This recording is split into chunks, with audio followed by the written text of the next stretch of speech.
I asked my friends who are graduate students and have some kind of assistantships in Boston, Florida, Georgia, Texas, Pennsylvania, how much they earn and how much they spend just to survive every month. This is what they said. Hello guys, and welcome back to my channel. It's grad school application season and I know you're making up your mind on which school to apply to. Well, here is the cost of living of several graduate programs here in the US in different states, as well as how much graduate assistants earn. The first person I asked was Shalewa, who is my friend and a student at University of Central Florida. She is doing a non-STEM course and she is a teaching assistant. Here's how much she earns in a month. For rent and utilities in a 1-bedroom out of 2-bed, 2-bath home, she pays $800. For transportation, it's free because she uses a bus card. For groceries, she says that's expensive and she pays $200 every 2 weeks, making it $400 a month. In total, she pays $1,200 for the basic life necessities. Now, this does not include insurance because I think her insurance is covered by the school, and it also does not include your phone bill, your giving, and all of that. So in total, for how much she needs just to survive, it's about $1,200, and she earns averagely $1,800 per month. Next, we're going to Pennsylvania. My friend in University of Pittsburgh, Daniel, gave me his figures. 1 bedroom in a 3-bedroom apartment, meaning he had 2 roommates, he paid $800 per month. For utilities, they all come to around $100. Transportation was free because he had a bus card. For groceries, he spent about $350, and that's because he eats in the African store. So in total, he was spending around $1,250 per month, and he is paid an average of $2,900 per month. He is in a STEM program and he's a graduate assistant. Next, I go to my friend Timileyin, who is also a graduate assistant in Texas A&M. So this is the state of Texas. He is in a STEM program, and here's what his bills are like. For rent, he pays $460, and this is a 3-bedroom house, so that means that he stays with 2 other people. For groceries, he pays around $250 a month. For utilities, he pays $60, and for gas for his car, it's about $70.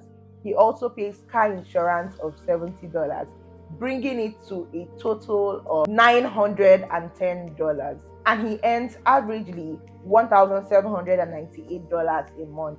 And all these figures I'm saying are after tax. So that's what they earn after tax. He did not tell me about insurance, so I did not mention that. And by insurance, I mean health insurance.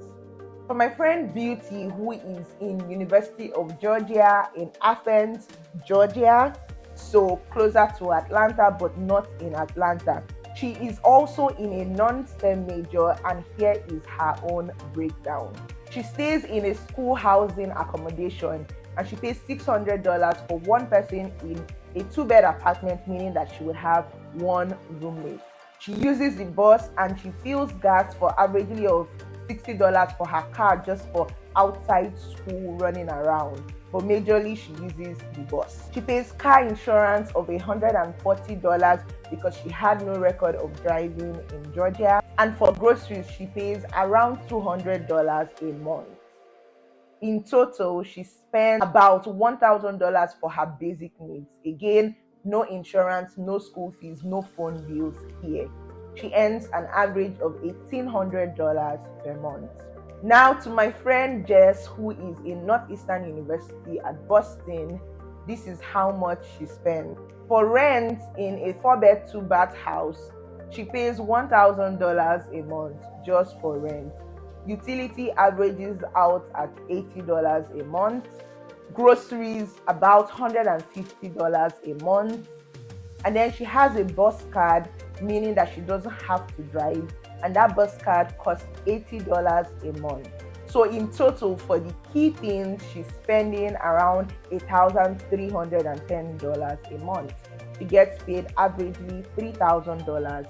She is a STEM major working as a research assistant. Now let's come to me. I am a PhD student. I am a STEM major studying biology. My school is Ohio University here in Athens, Ohio. Here is my current breakdown. This has changed over and over the years because I have moved from apartment to apartment, but this is the current breakdown.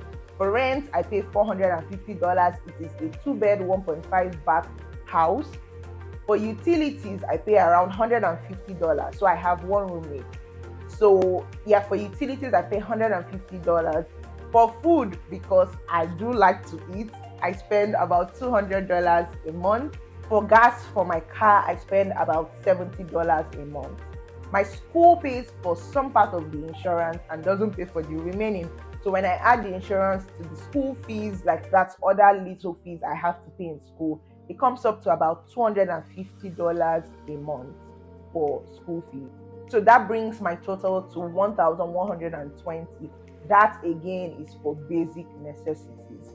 You're still going to do your phone bill, you're still going to do your car insurance, that's not here. Your renter's insurance, that's not here. The reason why those things are not included is because they are so variable and it differs from person to person. But I hope that this video has given you an idea of cost of living versus how much assistantships are paid in certain cities in the US. As you can see, it varies a lot from city to city. Some cities have higher cost of living.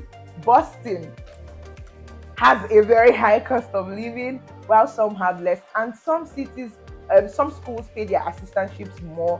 Again, these are for the programs my friends are in. There are other programs where it is a lot higher. For instance, engineering, chemistry, they usually earn higher than other programs in terms of the graduate assistantship rate.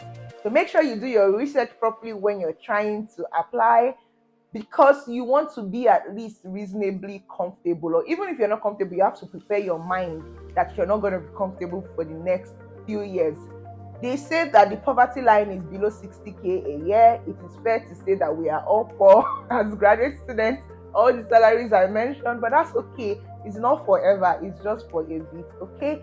So thank you so much for stopping by, and thank you for my friends. Thank you for allowing me publish your information.